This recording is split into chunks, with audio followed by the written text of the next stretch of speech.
Senator, I want to talk about the election that just happened. You endorsed Donald Trump over Hillary Clinton, but it wasn't that long ago you were running against Mr. Trump for the GOP nomination, and you called him unfit for the presidency. Take a listen. We're about to turn over the conservative movement to a person that has no ideas of any substance on the important issues, the nuclear codes of the United States, to an erratic individual. Senator, do you still have those concerns about President-elect Trump?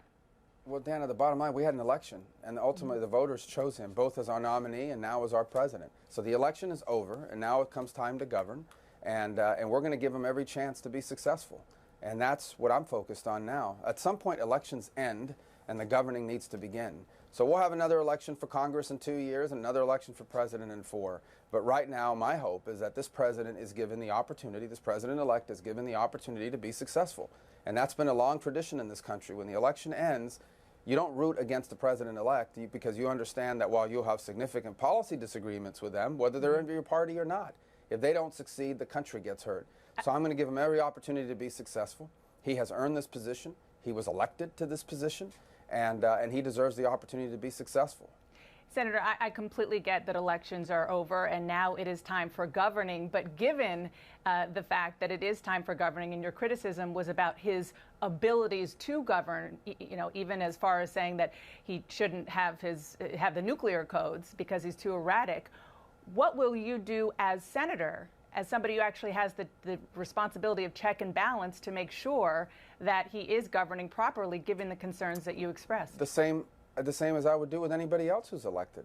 I mean, we have a role in the Senate, for example, in cabinet appointments and nominations, that we'll review each of those, and we'll play our proper role under the Constitution. We'll do the same with public policy. If I would agree with them on a public policy, I'll work with them on it. If I disagree with them, I'll oppose it. And that's the job of the Senate, not to be a rubber stamp.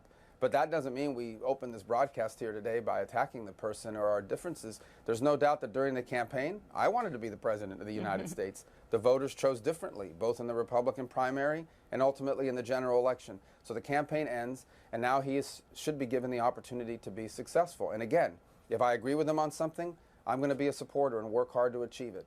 And if I disagree with him on a policy matter, then I'll come on this show and others, and I'll talk about why I believe that's the wrong way forward and offer an alternative. So do you feel comfortable now with Donald Trump in charge of the nuclear arsenal? I feel comfortable that the voters have chosen him to be the commander-in-chief, and we're going to give him every chance to be a successful one.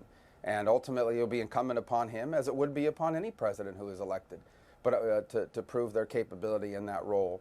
And he deserves that opportunity. He has earned it at the ballot box.